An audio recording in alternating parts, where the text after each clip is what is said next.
Hello everybody, Kevin J. Johnston here, freedomreport.ca. I have the extreme pleasure of sitting with Sandra Solomon, who you have been introduced to online as the lady who protested at the Peel District School Board. Hello Sandra, and thank you for joining us. Hello, thank you so much for having me here. It's my honor. Well, first off, let's talk about who you are. Who is Sandra Solomon? Well, my name is Sandra Solomon. I'm the founder of Canadian Against Islamization movement. I'm ex-Muslim myself, and I came to Canada about 11 years ago. I immigrant to Canada. I was raised all my life in Saudi Arabia, between Saudi Arabia and Jordan. Really? Yes. Well, in the Peel District School Board last month, we had a vote that was taking place to allow Arabic and Muslim students to pray in Arabic in publicly funded schools where Christians, I see your Christian cross, are not allowed to do so. You then raised this book in the air, the Quran, Yes. and began to tell the crowd, to educate the crowd. Right. What were you saying?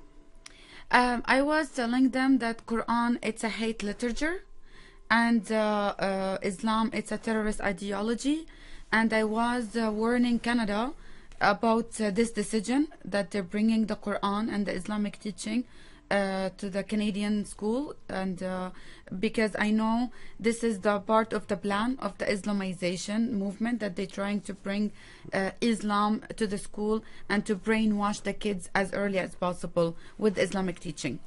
What is the goal for Islam to brainwash our kids? What is the end game for them in doing this?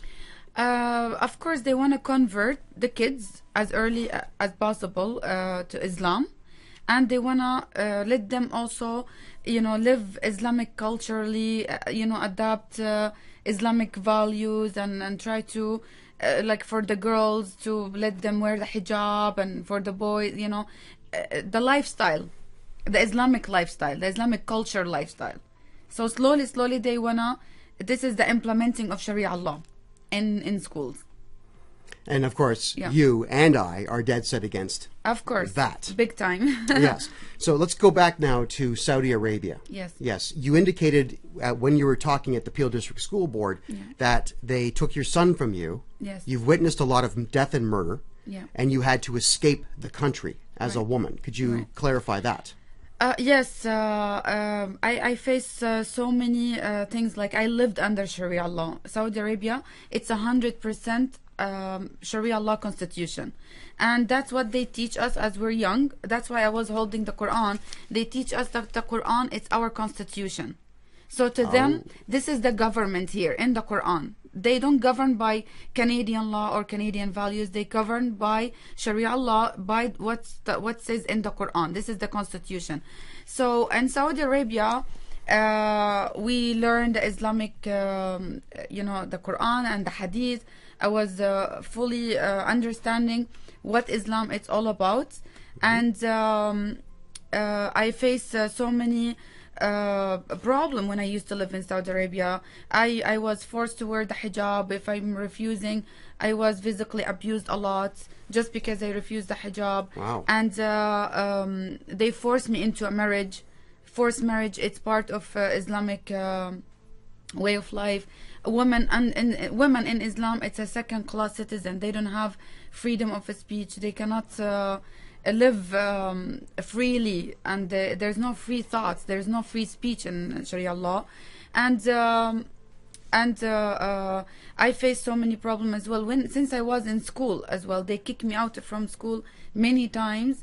I lost opportunity to continue my education just because I was always arguing and questioning Islam, which is considered a blasphemy. You're not allowed to question. You just have to submit, and no question asked. So as an intelligent individual, which I can tell that you are, you see through this book. Yeah. You see through it all. Right. Just like I myself see through most of our Canadian statutes and laws. Right. I don't accept them. Yeah. So you've been outspoken about this, and that forced you to have to leave your country of birth. Right. And when things happen, through my life, when I came to Canada, I came with my son, but at a certain time, I had to leave him a little bit with his dad. After hardly I got my divorce, it wasn't easy as well. And when I told them, like years later, it's like it's a long story, but I'm cut it short. When I told them that I left Islam, I'm a Christian now. My son at that time was in Saudi Arabia, and they told me, you're not gonna come to see him. We will kill you if you come to Jordan again. And you know, I was they told me, you will never see your son again. But praise the Lord, miraculously I got my son back to me. But it wasn't easy. It was really hard. Where's your son now? He's with me now. In Canada? Yes. In the city of Mississauga? Yes. Praise him. Yes. Well done. Good Amen. for you. Yes. Excellent. Yes. Well, the Quran itself now, I have been reading Bill Warner's English translation of this book, and I am blown away by how this thing is structured. My understanding of the book, without the proper interpretations of it, is that it's organized from the longest story at the beginning to the shortest story at the end, which leaves nothing but controversy and contradiction in between all the pages. Maybe you could clear that up for everybody. Okay. The Quran itself, it's mixed between the Maccayan. We should associate it with the history of Muhammad, the founder of Islam. If we don't know the history of Muhammad, we have to put it all together with the Quran, because it's a Maccayan stage and the Medinan stage. It's actually two Qurans in one. So the Maccayan chapters different than the Medinan chapters, and what's he said in the Medinan chapters abrogated what he said in the Maccayan chapters. So technically, we should just take the Medinan one, because the Maccayan one, it's been abrogated. All right. So when you're saying Maccayan, you mean Meccan? Like Mecca. In Mecca. When he was in Muhammad, when he was in Mecca for almost 13 years, you know, he was preaching that he's a prophet, telling people, I am a prophet, follow me, and people don't not listen to him. And he was trying to deceive them using the taqiyya and lying and pretending that he's a nice guy, he's bringing a religion, and you have your religion, I have my religion. You know, these all like Maccayan verses that the Muslims, they always use it when they're in a stage, you know, like for when they're in a Maccayan stage, like for now, like the Maccayan, the Muslim now in Canada, they playing the Maccayan stage, taqiyya and deceive until they have a full control of the country. Then the Median Quran will appear. So the Meccan version of this is the nice version. Yes. Yes, that's the one that's polite and has a little bit to do with even love. Though it has some like obvious word, like it would say like ya ayyuhal kafirun, oh yeah infidels. Like he already started calling the people infidels. Right. And that's in the good book. Yeah, this is from the good side as well. Like he already put the label of the people who's not gonna follow him infidels. It's all Muhammad ideology that's been written in this book. So it's just one guy wrote this book, essentially. It's just one guy that or better yet, one guy who dictated notes and someone wrote it down for him. My understanding was that Muhammad was illiterate. Yes. Yes, okay. Abdullah ibn al-Jarrah. There is many people also write it. And actually, surprisingly, one of the people who used to write for Muhammad when he's, telling him what to write, and this guy was writing something, like Muhammad, he said something, but he was writing something else. And then he said to him, oh, but isn't better if we say something? He said, okay, just put it this way. So the guy who was writing for him actually left Muhammad and figured out that he's not a prophet or anything, and there's nothing is revealing to him. And he actually left him and left the Arabic Peninsula and went to Ethiopia, and he became Christian. The one of the guy who was writing for Muhammad. Let's just recap what you just said there, because that's hilarious. Yes, Abdullah ibn Jarrah, his name. Muhammad was dictating notes to someone else to say, I am the prophet, I am the word of Allah. Yes. Everything I say is law because it comes from Allah. Yes. Then this guy would write something else down. Right. Read back what he had written. Yes. And Muhammad would just say, yeah, okay, go ahead with that. Yeah, because it's better. The job is done. Exactly. Like it fits better, because once the people who do not know how to read the Quran in Arabic. That's why I always recite the Quran in Arabic, because I understand the original language of it. It's like a poetry. It has to fit nice together. So as he's writing, he has to put it together. It's like when you write a poem, you have to put things together.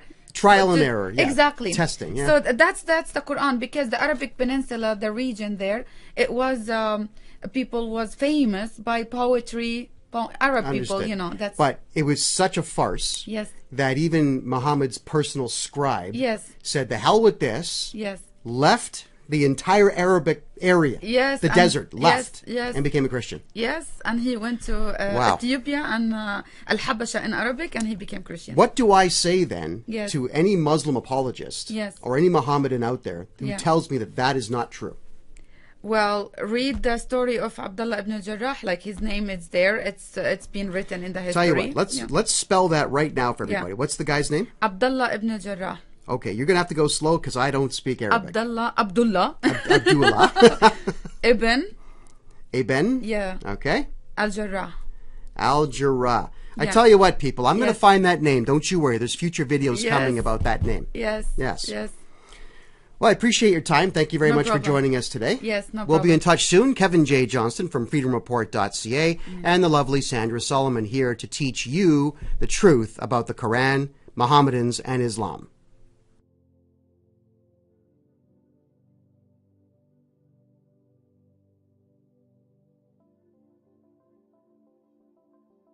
Kevin J. Johnston here, freedomreport.ca. I'm with the lovely Sandra Solomon to talk to you about the Quran and the Islamization of Canada. We talked in our last video about the Peel District School Board, and for those of you out there that don't know what that means, Peel Region is a culmination of 3 cities, Mississauga, Brampton, and Caledon, which are to the extreme west of the city of Toronto in the province of Ontario, Canada. Our Peel District School Board, I've met some of these people, and I'll tell you what they are, is gutless.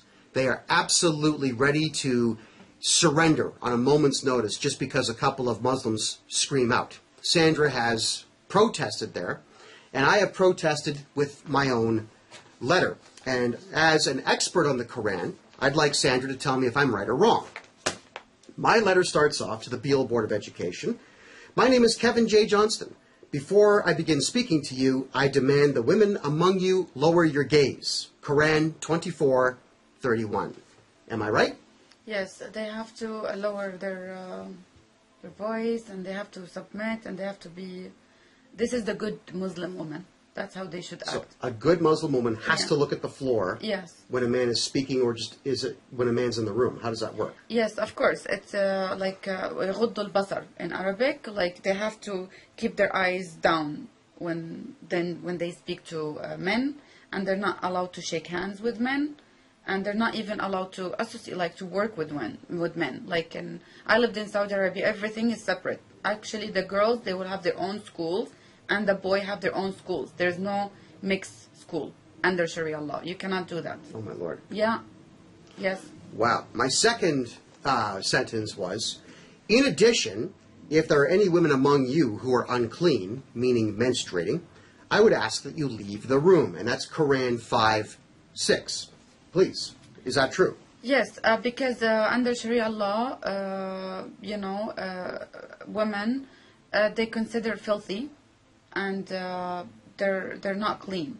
The men even, like, it says in the Quran, وَإِذَا لَمَسْتُمُ النِّسَاءَ أَوْ جَاءَكُمُ الْغَائِطُ.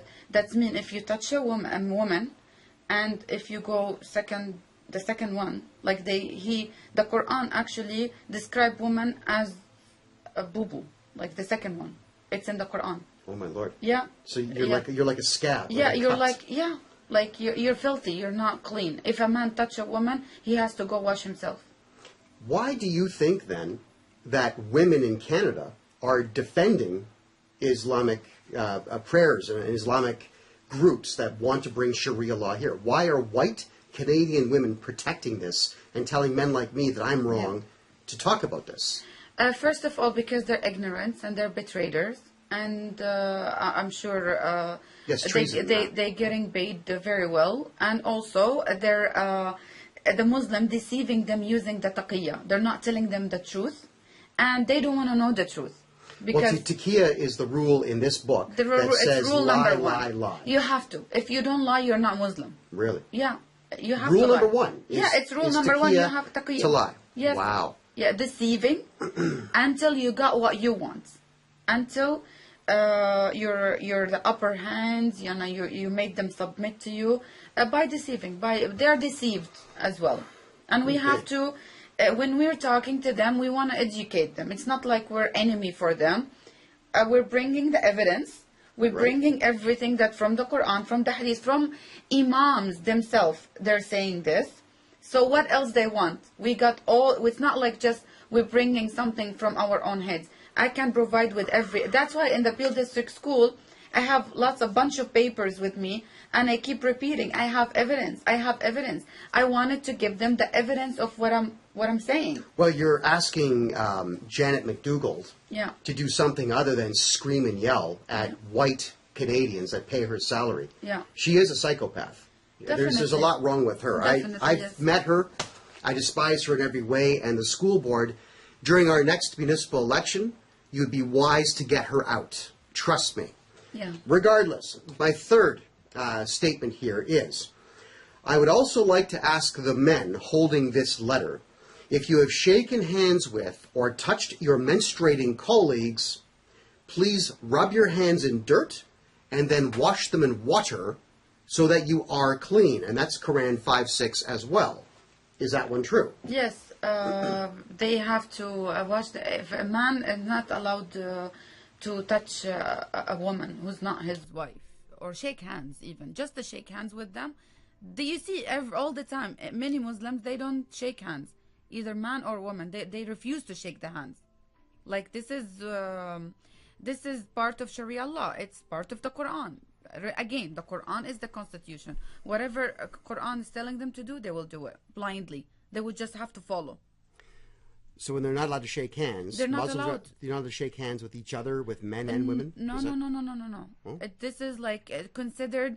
They have to go make wudu. They have to wash themselves. It's because the women are filthy to them. Like they're not considered filthy. They're not. Wow. They're not allowed to shake hands. With women? No, with women, no, of course not. Oh my Lord! You can't even, like in Sharia law, women supposedly they have to fully cover the niqab, not just like the eyes. No. Under Sharia law, it has to be fully covered. Even though the face covering, it's not mentioned in the Quran, but culturally, they have to, like under Sharia law. How happy do you think Canadian women are going to be when Sharia law is brought into certain communities and white Canadian women are forced to put that on? What do you think is going to happen then? They're gonna start rebel, and they're gonna start talking open. They're gonna open their eyes to the truth, but it's gonna be too late for them. They have to submit, otherwise the Sharia police will hit them with the sticks, like what they did to many women in Saudi Arabia. And I witnessed this. The Sharia police, they don't give them the freedom to speak or to criticize, and it's gonna be too late for them. They have to submit. They're a slave. Oh my Lord! Yeah, that's woman, slave, sex slave. Sex slave, yes. Yeah. Well, what about then?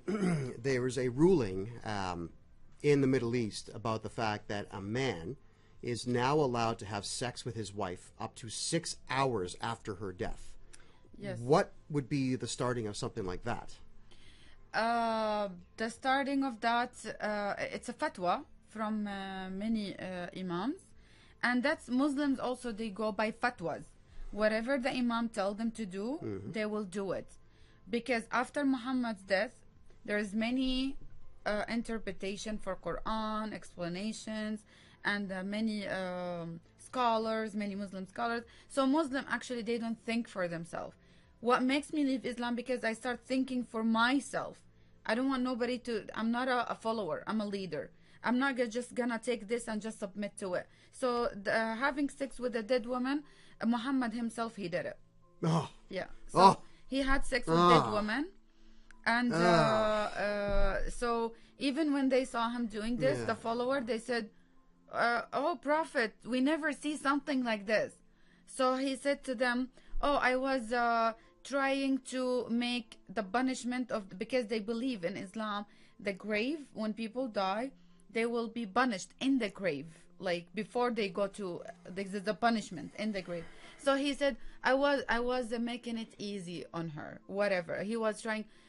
So people, like even the people at his time, they were surprised, because never happened before. Muhammad, he's the first one started to say it's okay, it's halal to have sex with dead women. Oh my, and halal means proper. Halal means it's permitted, it's Permitted. okay. Yes. Oh, okay. Well, I did speak with a Lebanese Christian about this, and what he was saying is that for men, this religion, if you could call it that, is all about one thing: sex, sex, sex. Those were his words to me. Yeah. That everything in here Yeah. is telling men that it's okay to have sex with anything you want, Yeah. whether the person that you're having sex with wants you to or not. Yeah. Could you comment on that? Of course, women in Islam, it's a sex object, and in Islam, permitting having sex with pre-precedent girls, like young girls, before they got their period. It's okay to, have sex with her. It's I okay can't even talk about that without getting mad. Yes, and it's halal. Surah 65 verse 4. It's there, and many verses talking about sex, and many hadith as well. And what Muhammad did. Don't forget, Muhammad, the founder of Islam, and one very important thing: we need to stop calling Islam a religion. This is a big mistake that people always do. It's not religion. It's a political ideology wrapped up with religion. It's not religion. It's cult. Islam, Yes. it's cult. We need to stop calling it religion. We have to call it for what it is. Okay. That's very Well, I will do that. I'm no longer using the term Muslim either. I'm using the term Mohammedan. Mohammedan or bandits and thugs, because Muhammad was bandit and thug. Yeah. Yes, he was. I'll read the last point here on this letter, and then we'll move on. Yes. I also say here that you should also take note that after reading this letter, it should turn out that 2 men vote against 4 women on the decision before you, and those 4 women vote against the 2 men, then the decision shall fall to the 2 men, as the value of ladies is half that of your male colleagues. That's Quran 4:11 and 4:176. Is that true? Yes, because when women appear in a court or anywhere, her witnessing, it's not taken. It has to be it has to be with the 2 women, and because also the women, when they inherit, like 2 men for 1 woman, like the equal, and women, her witnessing, it's not taken serious. It has to be. Yeah. So if they're in a court of law, Yeah. and there are 2 women Yeah. and 1 man, Yes. even if the 2 of them state that he killed my father, Yeah. if he says no, he did not, he wins. Yes, he won. Yeah, because the 3 women are required. yeah. So that's Like- 1.5 human beings. Yes. To- That's to why one. they considered women under Sharia law. It says women ناقصات عقل ودين. They don't have full brain. They're not like. They don't have a full brain. Yeah, they don't have full brain. Like their brain, it's not full. It's not developed. Like it's not fully developed. Men under Jesus. Sharia law, women always have to have a guardian, like a man guardian, to Can I- tell her what to do and what not to do. Can I ask this question here? Yeah. Because the fact that I didn't know that it said half a brain. I knew it said half the value. Yes, But in I the didn't know hadith. it said half a brain. In the hadith, And yeah. that pisses me off. Yes. So my real question now is, how does a criminal like Bonnie Crombie, the mayor of Mississauga, the 6th biggest, possibly the 5th biggest city Yeah. in the country now, Right. how does she not, as a woman, be repulsed by the fact that the people who are supporting her and whom she is supporting Yeah. believe she has half a brain? Actually, and also under Sharia law, women should not be in a position to be a mayor or responsible of anything in the country. It has to be male. It has to be male, It's no matter against what. Sharia law. Like if let's say Canada, God forbid, became Sharia law, all these women, they would have to leave their positions. They're not allowed under Sharia law. And then they'll be told they have half a They brain. have to yes, they're not qualified to roll or to make decisions. So how they gonna make them mayor or even these school board women? They're not allowed. Let me tell you something. As a man, I'm the first one to say that 95% of men are not qualified to do much more than pull up their own pants. Yeah. So for me to hear what you just said, Yes. this book makes me extremely angry. Yeah. I married a woman who has 3 degrees. 3. She's working on another one now. We're talking about someone who has twice my brain capacity. Right. Smart is sexy. And for this book to tell me that I would now have to look for someone who's a moron or try to convince my wife who has this much education that she is stupid because this book is sitting on my desk is highly offensive and highly angering. How do I deal with this now with idiots like Justin Trudeau telling me that I'm not allowed to even talk about that? Well, that's what we're doing here. You know, we're exposing Islam. We're telling people what's the truth about it. And we're bringing all the evidence. And people should listen to us. They should listen to you. And whatever we're saying, it's not propaganda where we don't have to lie to make Islam look bad. It's already bad enough. And we have every evidence from imams, Canadian imam themselves, talking openly about women being sex slave. Dr. Iqbal Al-Nadvi, he is the chairperson Canadian Council of, he is the Canada top imam, the leader of ECNA Canada. He openly talking about beating in Islam is a type of education, beating up the women. Holy Jesus. They have to be. This is the Canadian top imam. Every imam in Canada, he has to go through this man, Dr. Iqbal Al-Nadvi, and I was always challenging him openly to debate me, and I was trying to. Why is he not in jail for hate crimes against women?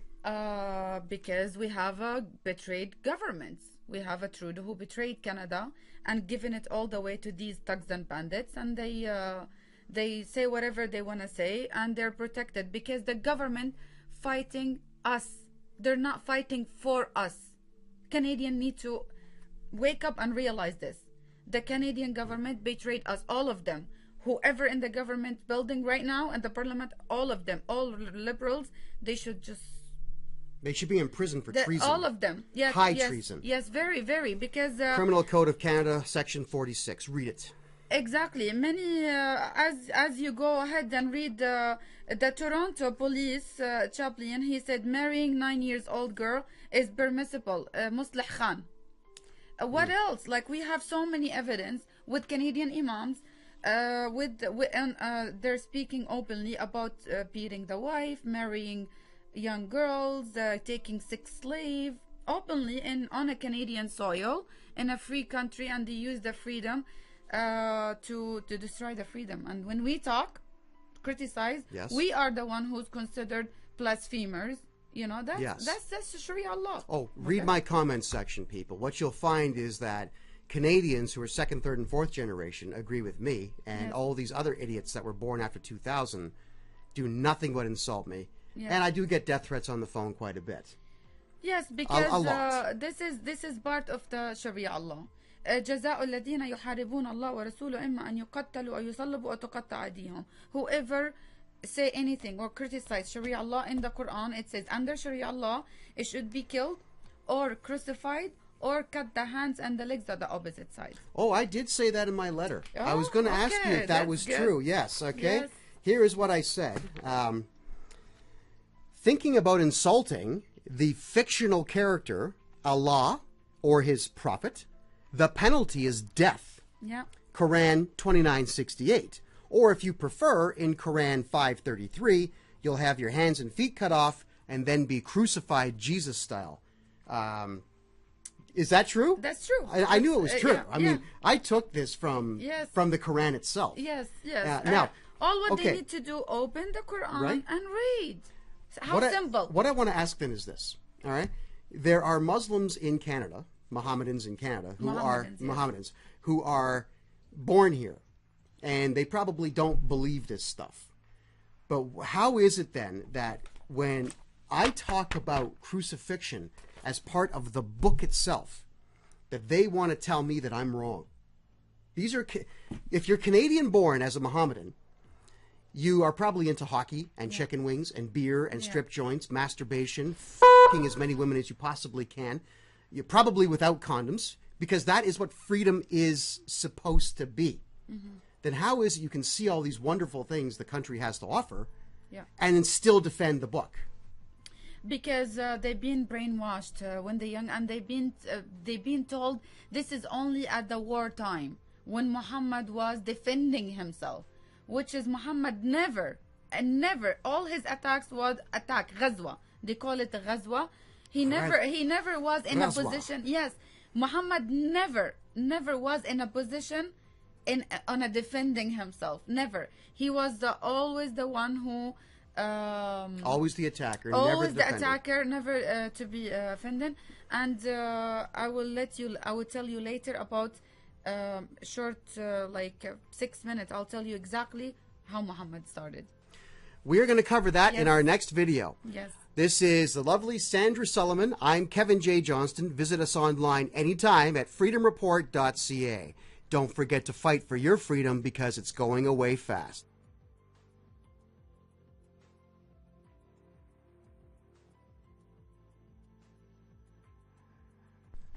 Kevin J. Johnston here, freedomreport.ca. I'm with the lovely Sandra Solomon, who is an expert in this book right here, the Quran, mistakenly known as the Holy Quran, because after reading as much of it as I have, I can tell you there's nothing holy about it. Sandra, would you please go ahead and tell us how Muhammad got started? Okay, Muhammad, when he was in Mecca, so we have to understand the environments. What the people used to do there in Mecca. Mecca was a multicultural city. It has Jews, Christian, it has all kind of, it's a pagans, people going around the Kaaba, the cube, doing a Hajj, doing pilgriming. So the Hajj, it was a pagan ritual before. So Muhammad and Ramadan, it was also pagan ritual. So, and they used to go around the Kaaba also half naked, and after they finish, they go and have sex, whatever. Oh, so this my kind of party. Yeah, this is part of the pagan ritual. They bring the idols in the Kaaba at the cube, and they bring they do with the drums and whatever, and they go around the Kaaba. So story short, Muhammad, he starts and also there was, the region has a false prophets and cults, there's many things. And there was a guy, his name is Musaylima. This guy, so that word Muslim came from that man. His name is Musaylima, and he was claiming that he's a prophet and he has a Quran, and he was doing his Quran poetry, and people like him, blah blah blah. So Muhammad felt jealous, and he said, okay, because Waraqa bin Nawfal, the uncle of his first wife Khadija, they're also being a heretic Christian. Like, they're being kicked out from the church because they start heresy against the Christian faith. So they went to Arabic Peninsula, and he got connected with them. That's why also Muhammad knew a little bit about the Bible, about the Old Testament. That's why many things in the Quran, it has a connection with the Jews and the Christian, and mainly Jews and Christians. So Muhammad felt jealous, and he wanted to claim that he's a prophet. So he started doing the da'wah. They call it da'wah. That's the same word. They're still using it, and claiming that he's a prophet. When so no one, da'wah just means to da'wah preach? to tell, to tell them, I'm a prophet. I'm bringing religion. Follow me. Nobody follow him. Like very, very few people. For 13 years, he's trying to convince people that he's a prophet, and no one buy that, because they told him you're crazy, you're majnoon in Arabic. And so he's a terrible car salesman. Yes, and Muhammad, his personality, he has a lot of psychological issue, because what happened to him when he was orphaned, and the Muslim believed that he was his name Muhammad Abdullah, which is not true, because no one really know who's his dad, because they still believe that he was born 4 years after the death of his father.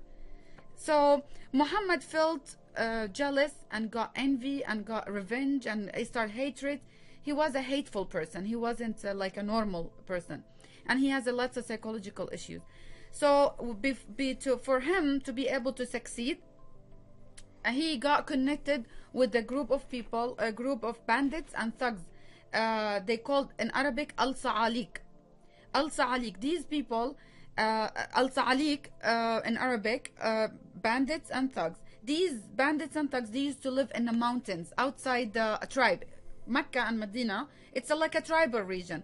And Quraysh tribe, they were trying to keep the peace because it's a trade market. So they were trying to keep the peace with every religion or every cult or whatever. They want to keep everyone in peace because they don't want to lose the trades, you know, coming from the north, going to the south, you know, between the north and the south, Yemen and Al-Sham. So Muhammad went to these bandits and thugs. These bandits and thugs are criminals. Like, they ashamed their tribes. So they kicked them out of the tribe. They're not longer allowed to. So the rapists, the thieves, the murderers. murderers. The murderers, the criminal, you know. So Muhammad got connected with them. They're serial killers, and they don't fear death. They just want to kill and rape and do their own thing. So at that time, you know, I always say that if we don't understand what happened 1400 years ago, we will never understand what's going on now. So to recap that, he tried to get normal people like Yeah. you and I to follow him and believe in him. Yeah. Everyone rejected him. Yes. So he left town, Yes. went to the mountains and found all the creeps, the thieves, the liars, the murderers, and convinced the mentally unstable. Exactly, mentally Okay. unstable. Good. They're already criminals. They are ready to fight. They don't care, you know. So these thugs and bandits, they used to attack caravan, kill the men, and take women, sex slave, and take the kids and rape them and train them to be like them. So Muhammad, he connected with them, and he said to them, follow me, like, help me with my da'wah, help me with my claim, and I will give, why you're living in a mountain, I will give you land, I will give you more women, and I will give you more spoils, more ghanaim in Arabic, and more kids. So they said, okay, we'll follow you. You know, they don't care because he gave them what they actually looking for. So, and he took them to Medina. That's why he did immigration, hijrah. When people immigrant to Canada to go, this is this is part of the plan. What Muhammad did, he immigrant to Medina, and when he started in Medina, start the army. And he starts playing politically. That's why I always say Islam, it's a political. He started playing, you know, there was Al-Aus, Al-Khazraj, there was many tribes. And these tribes, it's normal, all the tribes, it's a... they used to fight over water, over anything, to power, who's bigger than who, stuff like that. Like our modern social justice. Yeah, warriors, exactly. yes. It's the same. People never change, you know. You know, when King Solomon, he said nothing new under the sun. It's the same. It's the same thing. It's been repeated. So Muhammad used the fight between tribes using these thugs. Like these thugs, it's like when you're renting someone, when people rent a killer for them to do the job. Mercenaries. Exactly. Yes. So he used these people. Let's say this tribe hate the other tribe, so they need someone to do the job for them. So they will, Muhammad bring them these thugs and help them to claim that, to believe that he's the prophet. And so the Prophet Muhammad he was, had his own psychopaths that he Yeah. had convinced using his own version of the book. And then would hire these guys out as mercenaries to whichever tribe had the most money or the most women or the most water. Yeah, and they fight to each other, you know, and he wants to take over each, you know what I mean? And so he used these people, the thugs and the bandits, and slowly, you know, they start, and there was also the big four Jewish tribes in Medina, Banu Qurayda, Banu An-Nadir, Banu Qaynuqa, Banu Khaybar. And so in Medina, he established the call for jihad. The word jihad started on terror, terrify them, I will cast a terror. All these verses in that's why I always say they have two Quran, the Medina Quran, the Makkiyan Quran. We don't need to bother with the Makkiyan Quran because that's it. We don't have to, we cannot apply Makkiyan Quran for today time. We have to do the Medina time. Medina Quran. So that's why he started calling, he called, you know, everyone who do not believe in him or Allah, Satan, you know, and an infidel, and they should be killed. So he adapted the bandit law, and the Sharia law is the bandit law, technically. So whatever these bandits and thugs, they used to have every mafia group, they have their own rule, right? So this entire book It's is the rules that were used by Muhammad to keep his thugs in control exactly and in rank and file. Exactly. So that's why they started, and he came back to Mecca when he started the first army, like more than 300 bandits and thugs. He collect them all and train them and make the swords and everything.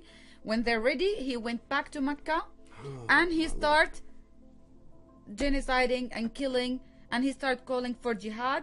وقاتلوهم قاتلوا الذين لا يؤمنون بالله ولا باليوم الآخر حتى من الذين أوتوا الكتاب حتى يعطوا الجزية عن يد وهم صاغرون. Fight who do not believe in Allah in the last days from the people of the book, the Jews and the Christians, until they give the jizya, which is, you know, like a mafia. The tax. Yes. You have to pay a tax to live if you're not going to be Muslim. Yeah, it's like it's a mafia. You know, give me the money or I'll kill you. That's how it is. Bandits and thugs.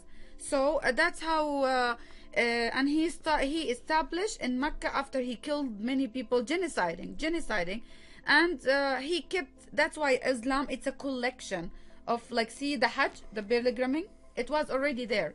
So he kept the ritual, and he started collecting some ritual here and there for people to practice, to cover it with religion, to give the religious coverage.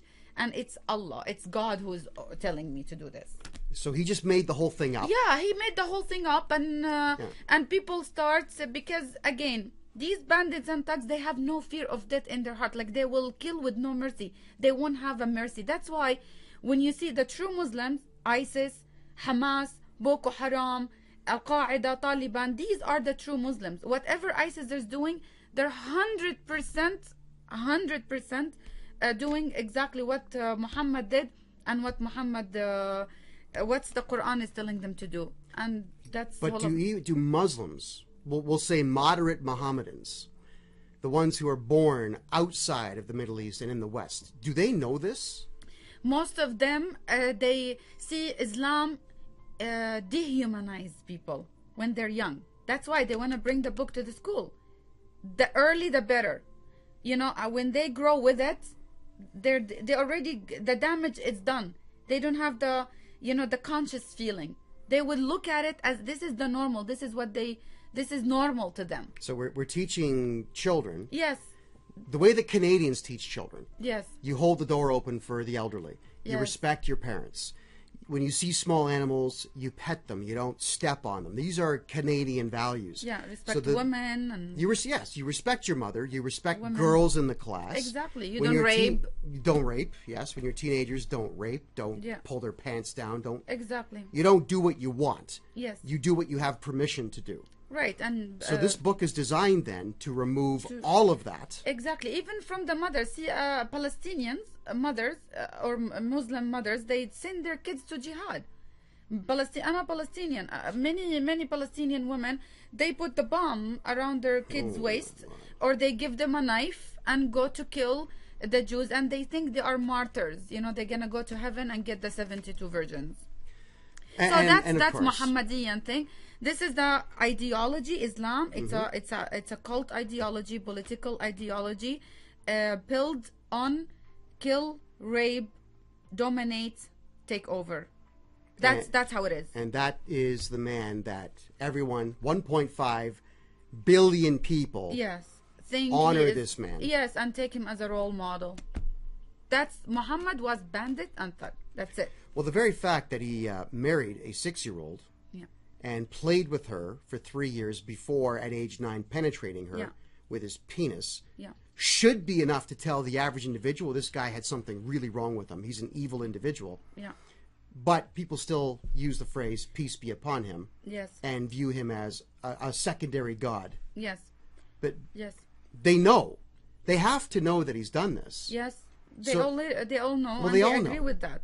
And they agree with it. Yeah, they agree with it. Every Muslim, if you tell them he married Aisha, they will be yes, but yeah. So what? He is the prophet. He is to them, like, I would say, unconsciously, people, Muslims, they worship Muhammad. Technically, at the end of the day, it's Muhammad. He is the God of Islam. He is the founder. It's like, forget revelation. As soon as we stop thinking that there is something being revealed, nothing is being. It's all from his head, from his filthy mind, and the true story with Aisha, because again he made it Sharia law, again law, constitution. Right. We need to think of this book as this is their what they teach me when I was young as 5 years old, 6 years old. They teach us al-Islamu dinuna. This is the very first from daycare. They tell them to the kids, al-Islamu dinuna, Islam our religion, al-Qur'anu dasturuna, Quran it's our constitution, Muhammad is our prophet, he is our Muhammad is our prophet, Muhammad nabiyuna, al-jihad wasilatuna, jihad it's our way, والموت في سبيل الله أسمى غاياتنا, dying for Allah it's our ultimate dream. This is it's a dream. This is from daycare. This is from daycare. You have to keep repeating this over and over. It's a military. They're building a military, you know. So the book here. Yeah. We're going to conclude now because we're out of time Yes. for this particular episode. But Yeah. The goal of Islam is to instill the goal of die for Islam in Yes. everybody. Exactly. So it's not a matter of get fit, get smart, be educated, treat people well, go work your fields, go work your livestock, No. make some money, be nice. It's none of that. It's die for the religion. Exactly. Surah 65 verse 4, everyone can go ahead and read it. It's about it telling them about the girls who's not menstruated yet. They're okay to be divorced and wait 3 month idda. So they already had the sex with them. So idda only for people who already consummated the marriage with. And Muhammad did the thawing with Aisha when she was 6 and till 9, and he consummated the marriage. When it comes to Islam, I'm going to just tell people Yes. what thawing is. yeah, Because when I first heard about it a year ago, it really pissed me off. yeah, As soon as I heard about that, it led me to doing the research that I have been doing and talking to individuals Yes. like yourself. Thawing people is the favor that men do to young girls. So when they are between 6 and 9, they can be married at 6, possibly younger, I believe. But nonetheless, there's no minimum age there's for no minimum marriage. age for marriage. Oh no, my there's God. no minimum age. Even the cradles, the girls in a diaper. These are the legs of your 6-year-old daughter. This is the penis of a Muslim man, and he will rub his penis all over her thighs and ejaculate all over the thighs. And that's the favor. That's how Muslim men do you the favor of not penetrating your vagina until you're 9 years of age. And it's also for Sunni and Shia, not just It's for both. for both. For the Sunnis and the Shias. For the Shia, yes. They do it. In the next video, I will explain to you as well the when you said about Islam, the Dar al-Harb and the Dar al-Salam. I'll explain that to you. Yes, we're going to cover that next Yes, video. yeah. Well, you know what, people? If this that you've just learned does not make you as angry as I am right now, then there is something extremely wrong with you. Learn more, freedomreport.ca.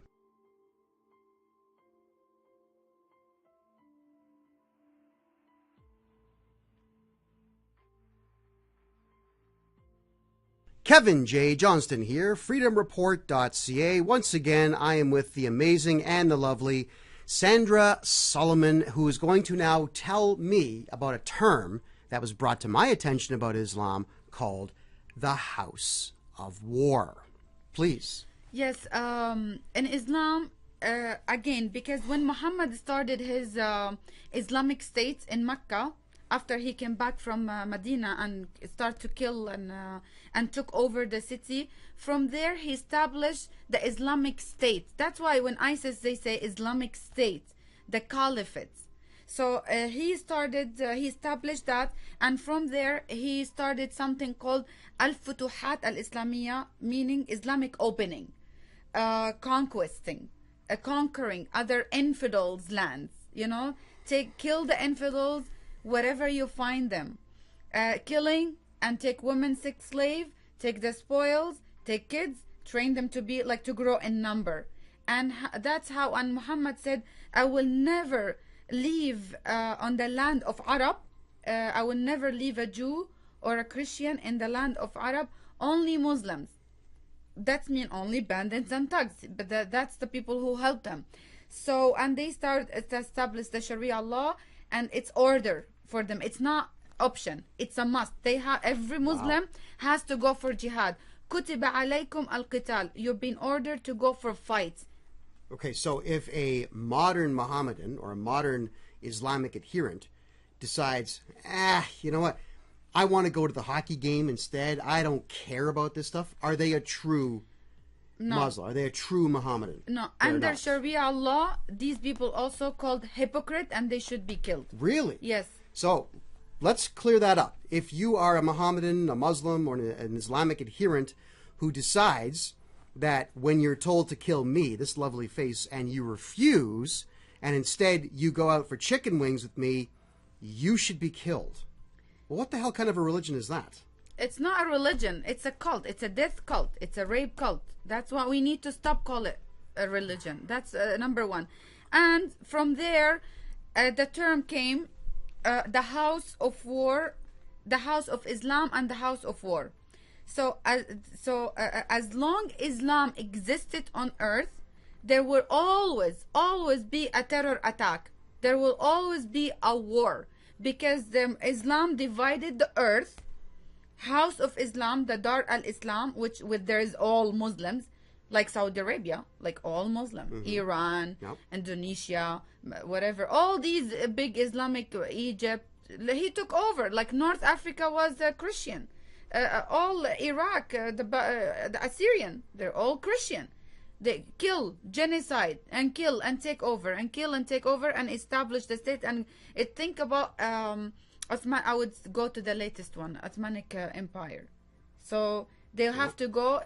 It's Islamic Empire, and they expand all the way to Spain, when they call it Andalusia, and Andalus, and Spain. But they took it over and they changed the name as well. Right. So just so that you know your history, is that the Islamic Empire made it all the way out across northern Africa and into Europe all the way to Spain. Yes. Before being pushed back by Christians. Exactly. And that's what instilled the Crusades. The Crusades were to go and defeat Islam and drive it out. Exactly, because they used to do a genociding, raping women, taking all the Christian women, and they do lots of crucifying. Like on a street, they will kill, they behead people in front of the kids. I witnessed the beheading myself, in Saudi Arabia, in front of the kids. After every Friday prayer, that's another thing when they wanted to bring it to school. Let them bring the beheadings too. Let the Canadian kids, they want in the future, they're going to witness the beheading. After every Friday prayer, they go and witness the beheading, flogging, cutting off the hands. Kids, they see this. Children watch this. Children watch this. And become completely desensitized. That's the... Dehumanized. Dehumanized. That's what... So the Dar, House of Islam and House of War, until the whole earth become Muslim. Think about it as a fascist movement. Think of when you think of Hitler, what the first thing comes into your mind? The Holocaust. Yes. When you think of Muhammad, you should think the same way right away. Well, I do, but I'm smart. Yes, of course, because we need people. That's when we do these things. When I'm telling people these stuff, I want them to be aware of the real danger. It's not a joke. It's a matter of a national security. Canada in real danger. Muslims are here to take over, not to integrate with the Canadian law, not to appreciate the freedom, not to respect the Canadian values and live with it. No. They have to take over and replace it with Sharia law. And they're already starting with the Islamophobia. Bill 103. Read it. It's a disgusting document. Very disgusting, and calling Islam religion of peace. It's not a religion, and it has nothing to do with peace. House of Islam and House of War. As long Islam existed, the terror attack will always existed. The war will never stop. The war on the Western civilization, this is their goal now. They want to bring the caliphate. That's why ISIS started, and Boko Haram and Hamas. Like, we should clear up in one sentence. Yeah. What's the caliphate for our audience? The caliphate equal Islamic empire. It's the dominating of a big, massive land, which is the whole earth, to take over countries. Because Islam, this is very important for every Canadians to know. Islam do not believe in borders. There is no such a thing called border or countries.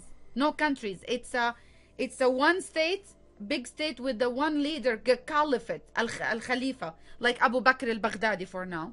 You know, yes, okay. he claimed, okay, I am the caliphate, because the Muslim believe they cannot live without caliphate. They have to have a caliphate, and this caliphate has in every area, on like in North Africa, Amir, they call him prince, okay, and this is just a man. Yes, he is a one, like Muhammad. Think of Muhammad and think of a caliphate to run the whole. So like a region. really evil pope. Yes. But not that Mohammedans or Muslims will see him as a pope. Exactly. They'll see him as a leader, political leader. A political leader. And also like an army. They will build the army. Again, remember Muhammad when he built the bandits? So that a better term would be a general. Yes. A military general. Military general. Right. And also they to expand more. And what Muslims are doing now in Canada, they kind of setting the ground for the caliphate. Trudeau, I don't call him like a prime minister. I call him the caliphate. He thinks it's the caliphate for the Muslim. He's a leader for Muslims. You know, Trudeau. Oh, he's certainly not one for Canadians. He's not for one Canadians. And Trudeau betrayed her. He thinks he's the imam. He is the leader. And many videos for him proves that he said the shahada, and he go to the mosque and he given the shahada is the to declare there is no God but Allah and Muhammad his messenger. So so that's the exact phrase. Yeah. There is no God but the fictional character of Allah. Yes. And the warlord Muhammad. Exactly. Is his prophet. Yes, it's all about, so the house of Islam and house of war. We are now, Canada, it's a house of war for Muslims. They need to come here, do immigration. Yes. And come, invasion. You know, the invasion that coming now. And Trudeau opening the door for them. And win elections. People like Omar Agrabah. Exactly. And Ikra Khalid, who simply will not return my phone calls. Exactly. Nonetheless, you will talk to me whether you want to or not. Trust me on this one. Yeah. But that's what's happening here. So let me ask you this then. Why is it that second, third, and fourth generation Canadians are voting for these people? I mean, I've met Ikra Khalid.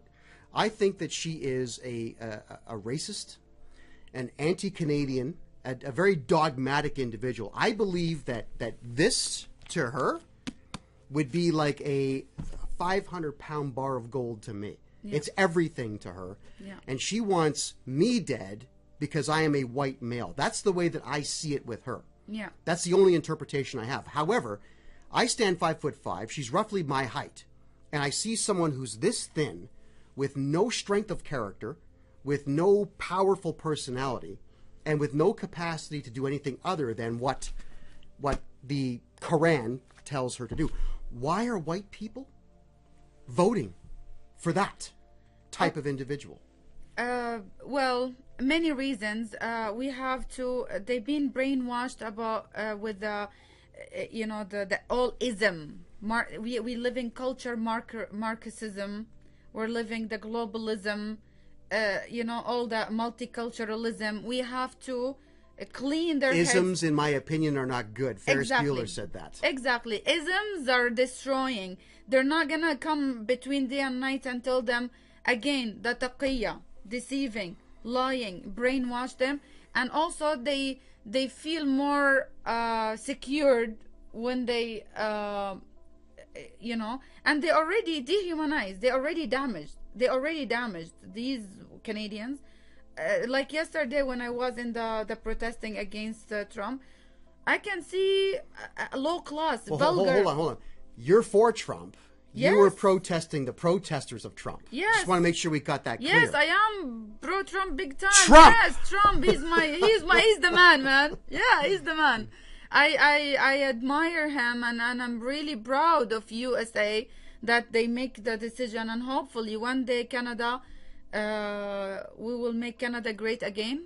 We will. Well, then that would be Kelly Leach.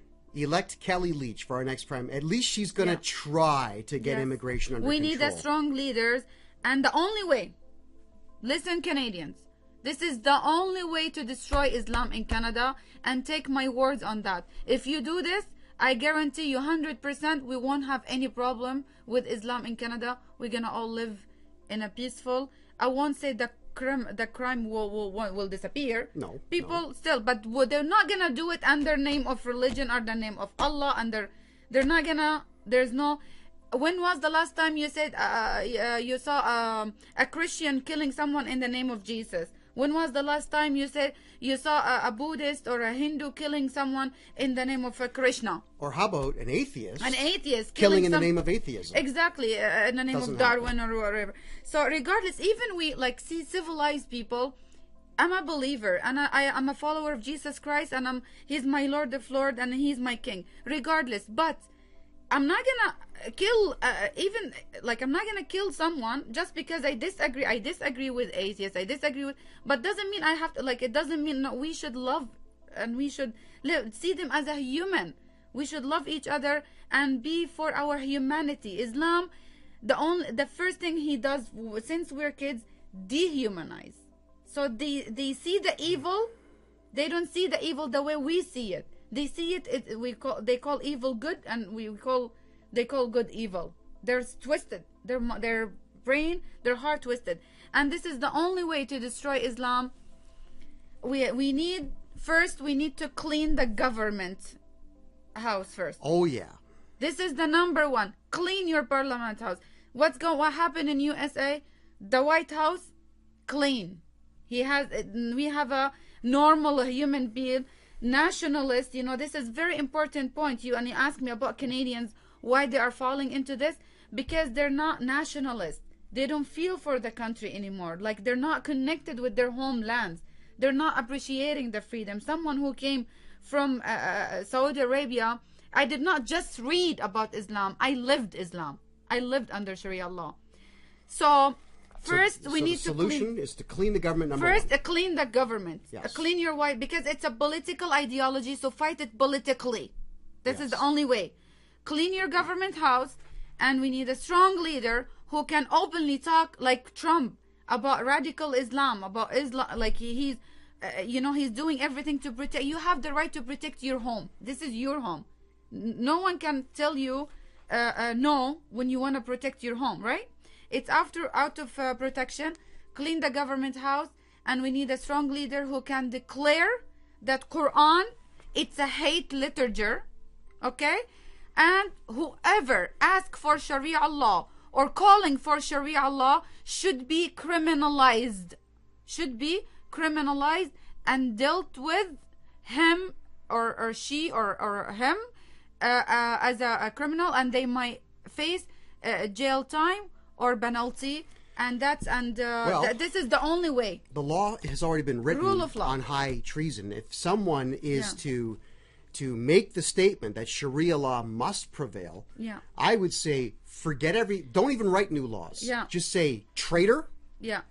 And that's 25 years in prison, because the way that treason is written is that if you're helping an enemy of Canada to succeed, to beat Canada, even if Canada's not in a state of war with that particular country, then you are a traitor, and it's 25 years, mandatory sentence. Yes.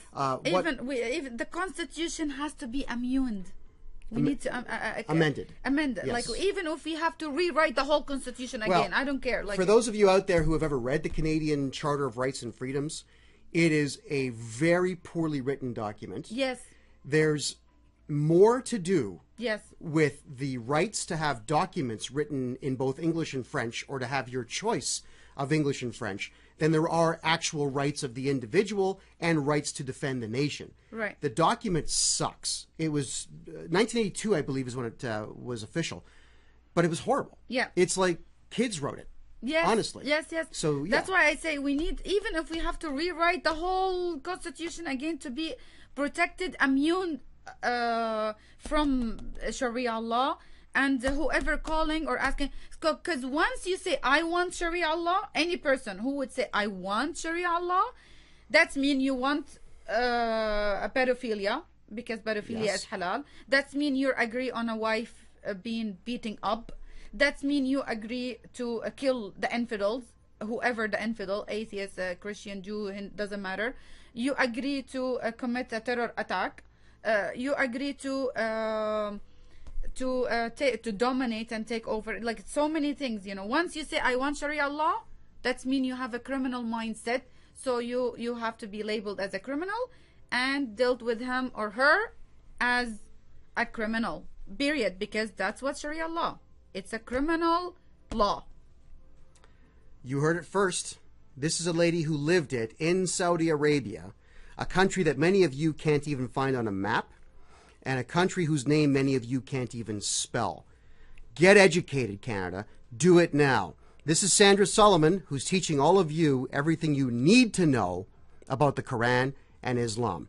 And I'm Kevin J. Johnston, the guy who's got all the balls in the world to bring it to you, and proudly do so in the name of my country.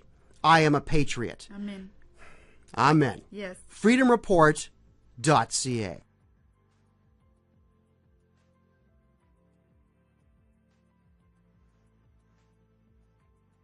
Kevin J. Johnston here, freedomreport.ca. Once again, I am with the lovely Sandra Solomon, who is going to now talk a little bit about honor killings inside of the country of Canada and about fake media and the falsification of reports by our mainstream media.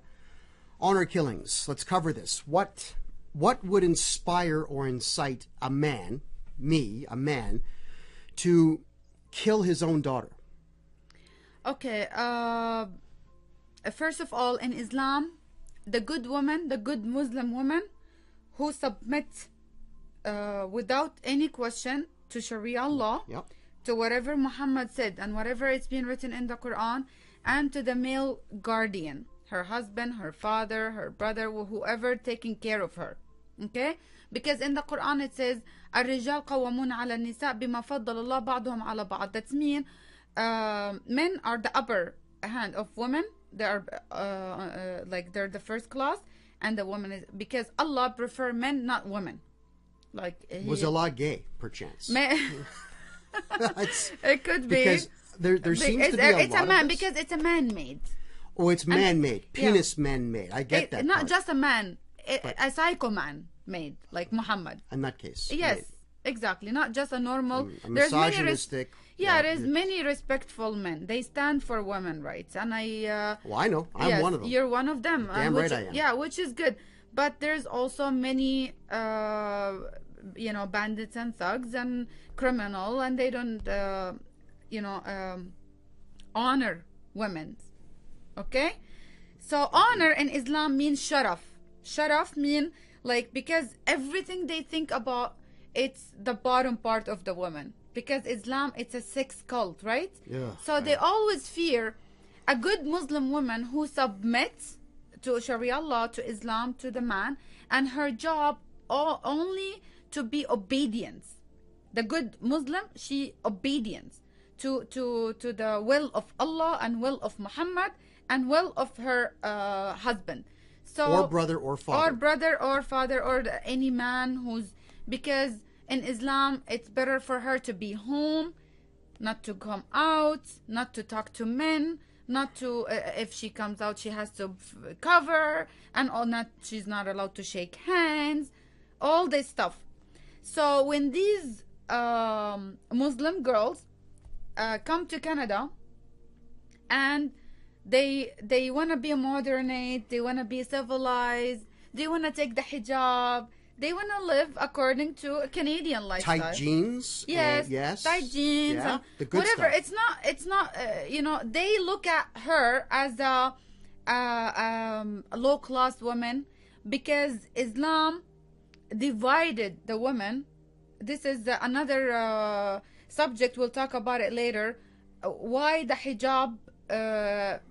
What's the story behind the hijab? Okay, that's a long one. We will cover that in a future definitely video. we'll come at what's the story behind the hijab. But let's talk about honor killing here. The honor killing. So the honor itself, for them, it's a big issue for Muslims, because once the Muslim woman who's rebel and start question, like what happened to me, because I rebelled against it, I start questioning it, and I refused to wear the hijab. My brother used to physically abuse me a lot, to the point he almost killed me. You know, many times he would beat me to the point that he will almost kill me because of the Quran. Exactly, because what the Quran, خفتم نشوزهن فعظوهن. Nishuz, that means she rebel. Any Muslim woman who start question and rebel, I don't want to wear the hijab, she's bringing shame to the family. She's a shame. Okay, and so according to Quran, she's also doing something called fitna. Fitna means seduction, you know, seducing. So she might seduce or do something that makes other Muslims to leave Islam, to rebel against. So once someone rebel against, so maybe the others will follow, right? So if let's put that in layman's terms. If a woman goes out wearing a thong bikini and she's super good looking with lipstick, the whole bit, the Quran, the holders, the imams, are going to be concerned that a man's going to look at that and leave Islam because a beautiful woman walked past. Exactly, because the men, the Muslim men, they don't have a control over their sex drives. Sex drives. So to them, women are a sex object. So once she take off the hijab, she's ready to be raped. That's it. Yes. To them, she's calling for rape, like.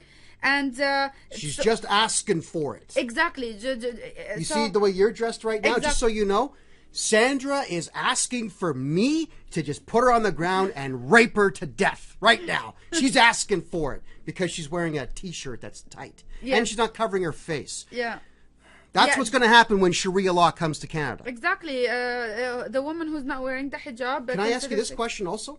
Let's just say, when Sharia is here in Canada, you're dressed like this, and I do not beat you with a stick or with my fist. I'm in violation of the law for not punishing you. Is that correct? Yes. Oh my God. Continue, please. So the men, the guardian. So the rule is to submit, and if she take off her hijab, she's doing seduction. She's doing fitna, and according to Quran, Sharia law, al-fitna ashaddu min al-qatl. That means when you do this, it's worse than killing. Like, this is worse than killing. Whoa. According to Quran. And so these girls, according to Quran, she's rebelling, and jaza'u alladhina she's fighting, like the way I used to do it. Like when I don't want to wear hijab, I don't want to live Islamic way, I don't want to think like Muslim, I don't want to act like Muslim. So this way I am fighting Muhammadian ideology. According to Quran, you just mentioned it to the letter, on the letter that you sent it to the school board. According to Sharia law, any Muslim who rebel or against Sharia law, that's mean already considered infidels, and they should be killed or crucified or cut the hands and the legs on the opposite side. Even if they are a Muslim. Even if they're a Muslim girl, even she doesn't have to say it verbally. Her action, it says that she doesn't want to live Sharia law. The moment any Muslim girl who come to Canada or here in Canada, the moment she say, I don't want to wear hijab, to her Muslim brother, if she said, I'm not going to wear the hijab, I'm going to go out with the friends, male friends, you know. And I'm going to have sex with a white guy. Exactly. And anything, like no freedom. Forget it. She doesn't have a control over her own personal life, her own decisions, right?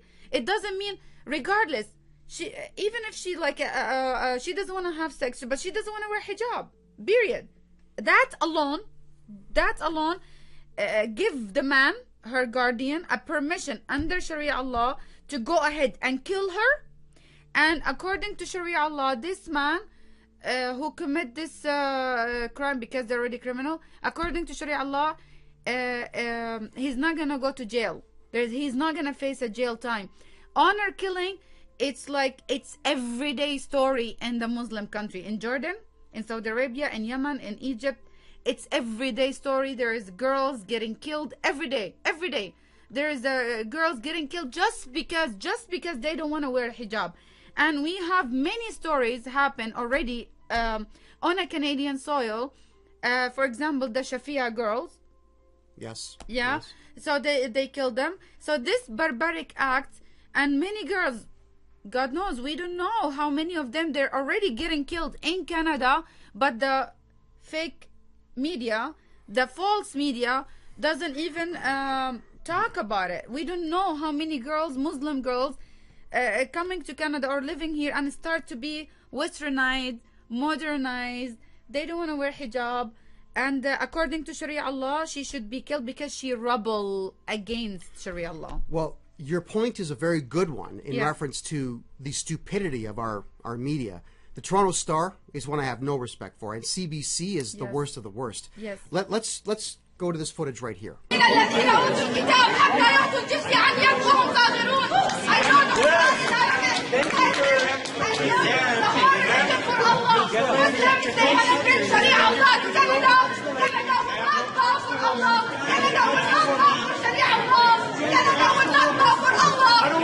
So what we have is a protest that Sandra is performing at the Peel District School Board. Now, this is what she's holding. Yeah. All right. And the CBC made it very clear that Sandra was holding anti-Islamic signs. She was holding this. Look, the footage showed you this. It's the Quran. She was holding the Quran and reciting Quranic verses. And the CBC, to sensationalize the whole the fake Islamophobia problem that they say we have in Canada, lied about that. Yeah. Watch the video one more time. Watch the video one more time.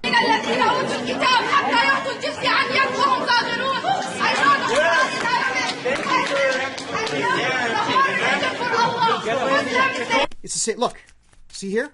These are her notes on the side of the book here. These are the here. Let's do this right up to the camera. You see that? That's her notes. It's the same book. It's got that tealish kind of green color to it, the yellow medallion in the middle. It's the same book. How does CBC get that wrong? Yeah, they call it apparently the Quran. It's anti-Islamic side. Well, this book. How fake they are, how liar. You know, they're obviously they were lying. And I was holding the evidence that I wanted to give the school board, but they didn't allow me. But this is not anti-Islamic. Yeah, this is not. This is imams quotes about killing and jihad and. These are here. These here. Imams. I went through these. These were actually given to me at the very same Peel District School Board protest. These are condensed notes that come straight from the book, and I confirmed these myself because, as a journalist, Yeah, Canadian imams. I'm certainly not going to agree with you if what you're saying is incorrect, and all of this is 100% correct. So it's not anti-Islamic. Yeah. It is just the Quran. Yeah, That's all it was. It's a Canadian imams, their name and their quotes from the Canadian imam preaching jihad, calling for slavery for women, taking them sex slave, and Saeed Rajih, for example, he's telling them the Muslims don't do any business only with Muslims, don't talk only with Muslims, don't live with only with Muslims, and soon to come the no-go zone and gonna be Canada. Sharia law. It'll be Sweden and Germany and France here. So the honor killing, it's halal in Islam. Oh, it's proper. It's a accepted. must. It's a must for a man to kill his daughter or wife or any family member he is the guardian of that woman. If she commits anything that it shows, even if she doesn't say it, her action, even if she does not say, oh, I am apostasy now. Like, she doesn't have to say, I left Islam. Even if she say, I am a Muslim, but I don't want to wear hijab. No, Muslim, you should submit. Once you say, I am a Muslim, that means you have to wear hijab. You have to submit your husband. Even if he call you in a night and you don't want, no, you have to submit. So this is a marital rape. It's halal in Islam. And if he killed her, under Sharia law, many cases in Jordan, when they kill, they celebrate him. They celebrate the man. He's a hero. He's a hero. He's a hero. They celebrate him. They give candies to the neighbors. They celebrate him, and they make a party, and they call him a hero. And he doesn't face jail time at all. Not even one day. He's free man after he commit the crime. And that's happened. I encourage everyone to go and Google and put honor killing. Google it. It's there. Many cases, and many cases to come, and many cases that we don't know about it because the media, the fake media, the lying, they don't. What I'm going to make the assumption here is that, let's say the girls are in Toronto and, Yes. and they go out without the hijab and nice tight pants on. Yes. They get themselves a Canadian boyfriend. The family leaves Ontario, moves to Saskatchewan for a while. Yeah. The girls disappear. Yeah. Their corpses get buried or burned, and then the father comes back to Toronto to run whatever business he's Yeah. doing here. Yeah. I don't think I'm wrong Yeah. in that assumption. It's certainly the easiest way to deal with it. Yeah. And I am completely and totally disgusted by it. And Yes. that is what our Prime Minister, Justin Trudeau, the traitor son of a traitor, I might add, read your history, and we'll cover Pierre Elliott Trudeau in future episodes. This is what you want, Canada. And I know that you don't really want this, but you want it through your own actions, which is a complete and total lack of action, by telling people like Sandra that she is holding up anti-Islamic signs, and by telling me that I'm a hate monger. Well, I'm not a hate monger, I'm an educator, and you wish you had a teacher like me in grade 8. Trust me when I say this. Thank you very much, Sandra. No problem. We'll be back next week with more education on the Quran. I'm Kevin J. Johnston. This is freedomreport.ca.